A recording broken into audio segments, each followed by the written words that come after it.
E whaatalo whātu Talafola Radio Samoa i le nei tai au, usimelo whaafonga o talo le solulu. To a tele olo o mo o mia le fesoa soani I mea ai. Ripotia mai kala e stete o le vai aso pisi le nei ma ualu I lunga I le 2.5% whaatusa I le tausanga te aluai, le pisi o le city mission.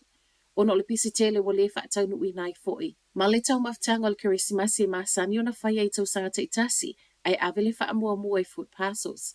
Mai kala e stete e a fe valu se lau foot parcels o lo tufa tufaina e tangata wo fo atu o la tautaini.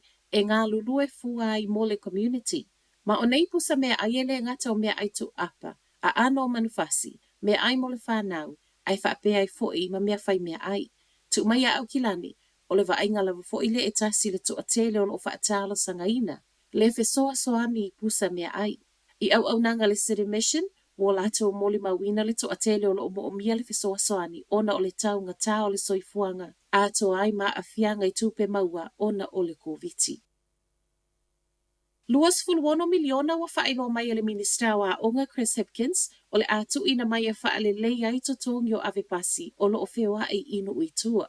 O le nei vai ngā tupe a matawa noa mai le amatanga o le tausanga whaale awa onga lua whelua tolu. Ma e whaapitoa mo ave pasi o lo o whi avea ia whanau a onga inu Itua. Sau no le minister e tūsa male se lau wafe whanau a onga o lo ono nofo inu Itua ma o lo o whisoa soani I aile matanga luenga wa onga I whioa inga. Ma o le fesoa soani wa whaelo mai le tau nei o le atutu sai to tongi o ave pasi nei e whi avea ia whanau a onga Itua. Ma ave pasi o lo o whioa I pasi o lo o whi malanga I eitangata lau tele. O le nei fesoa soani o le a whaatupe to tongi mo I lato nei to tonu o le whātau sanga.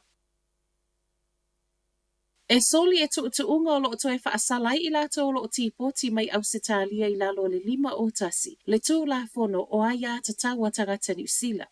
O le whaai unga le alo whaamisinonga mawalunga ina ua toe ave e se tasi le malo I le tū la fono. Whaatatau I tuunga whaapitoa nei e toe ui ai. E se ai isi whaasalanga na mua tuli I au setalia. Ai ele I tipotia mai. O tuunga nei au fiele ta tauna nofo I le tuatu se tu ina mai. Whaia siaki e su ele DNA. A toa ma fingerprints, ai le ngata I lea o le awai I polo kalame, e toe fuata I nai le mawhauwhau. O nei tuunga umai le vaai le whaamasino, ua toe whaalua I nai polo kalame na u iai le tangata ua whaasala a o iai I Ausitalia. Ma o lo I oe le whaamasino I le whinau a le tūtangi, e soli tū la fono. O se whaai unga le ato e whaamalo si ai le palemene e whaamanino le tū la fono. Po o le toe apili fo I o le whaai unga watu ina mai nei, peitai, ono o le wa malo lo le palemene fa apele ka peneta o lona winga o le a whaatali umai le tausanga fou. O le tūla fono o fa asalai lato neina fa aufi mai le lua fesfulu lima. Ono o le to atelo le auti poti mai Ausitalia po I lato nei sa fa afale pui pui. Ma e latalata le tolu wafe tangata ti poti o le to atele lava fo I lato o lo o toe soli tūla fono. La talata I le ono se lau wafe vai la au mo le tui o le COVID le Pfizer e uma le au ngai le whaai unga le masina fo ma e fōlinga mai o le tele o le ala fuai. E ui le toi sau wha atolo le Omicron e le o iai se suinga tele le whai numero tangata nga I whaia tui talu mai le masina o se tema. O le leito a tele le wa le wha o ngai na se vai ngo vai la au. E lima se lau wivas fululu wafe petai e uma le au ngai la so mulimuli o Januari. I le taimina e tu sama wha maunga mai le soifua maloloina, tu sama le ono se fulu wha tui o lo whai e tutono le masina.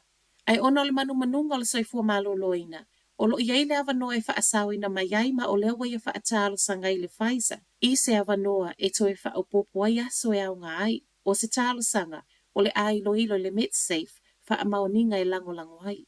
E se mai veila au nei e umale au ngai le masina fou, o le isi uta e ono se la wafe, e umale au ngai a mati. Ma I se vainga lava ia I le au wha ingo vai la au o tewa ni usila o mai le aso lulo le vai aso wha ato a umatu e tolu tesi fitu miliona. Wha I watu I tala mai fiti, ua mauale whainga malo fo wa fiti, ma ele o filfilia e le Social Democratic Party le vaenga a le sa tu mai le foe mo le telo tausanga Frank Bainimarama. O le ua whaiele wha unga le Social Democratic o le a wha atasi atu I a People's Alliance ma le National Federation Party. La tau te whawina le whainga malo fou. Ma ua umai nei ma le Fiji First po o le vaenga le a Bainimarama le ua valu tau sanga so o tau avea mai. O se whaiunga ua whaiele mai ai o le tolu aso talu na uma le whainga palo ta tele a fiti. Ma ua umai nei fo I mele se fulu wono tausanga. O pule ato atasi mai e baini marama polo kiki ale malo.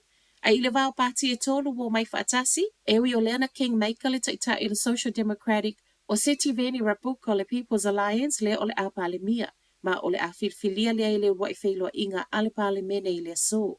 O Rabuka, e le fo I le tofi pale mia, o ia fo isa pale mia mai le a feiva se la wiva lua, anga I mai le a feiva se la wiva sfuluiva.